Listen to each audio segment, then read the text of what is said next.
What have I learned from 1,000 hours of painting? Let's talk about it.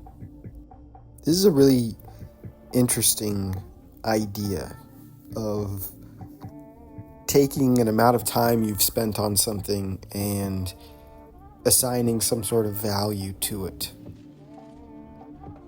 I wanted to sort of sum up how I feel about painting because I feel like I'm at a place where I'm starting to finally feel comfortable just using my intuition.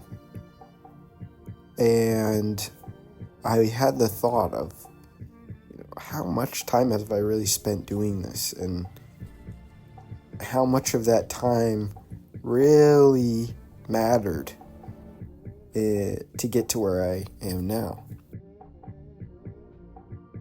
The interesting thing is I do think every single minute and second of that time has led me to exactly where I am now. So that's interesting.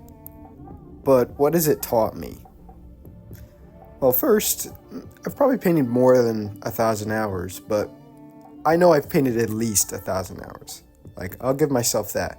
I don't have some sort of Steam video game tracker on my painting software that tells me how many hours I've been doing it. But yeah, I know for sure I've painted more than that. So let's just use that as a number. What have I learned? Well, number one, I've learned to grip my pen a lot more loosely. Yeah, you gotta take care of yourself. That is number one. But in terms of things that may be helpful to share, I've learned that finding your style or a way of working that you find comfortable, your process, the look of your artwork, the feel of it,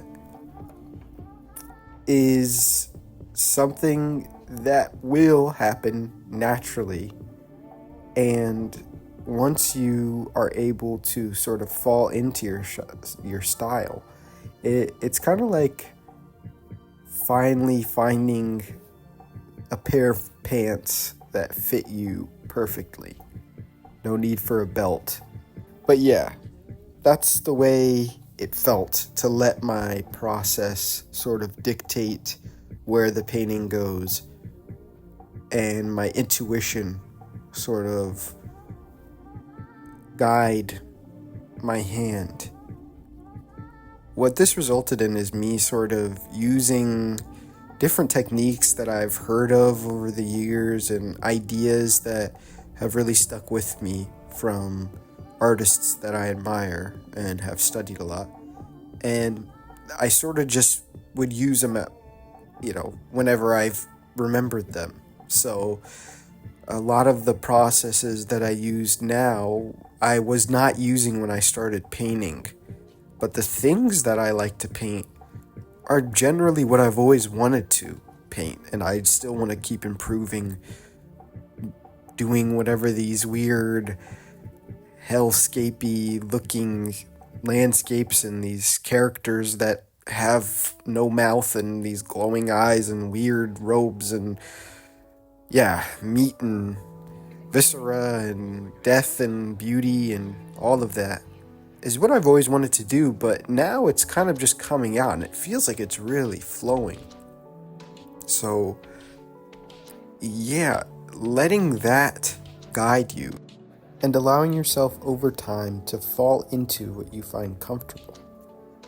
If you intuitively think, I really want to do this, but that wouldn't fit my process, or that wouldn't lead to a style that I like, but I really want to do it. That's not in the rules. Well, if you have that feeling, realize that any rules that you create for yourself in your painting, you may attribute them to actual laws. But what I've learned after over 1,000 hours of painting is that the rules are something you create yourself. That's why I call them your rules. There are no conventions that you have to stick to. You can do literally whatever you want on the canvas, especially if you're doing it digitally, like me. But yeah, that's what I've learned after many, many, many hours of painting. It's been a great time and a wild ride.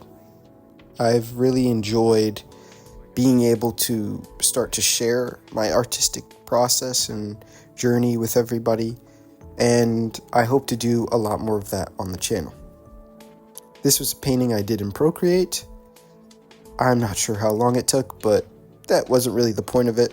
It was just to sort of have fun and try to recreate my Photoshop process on Procreate, and I think it was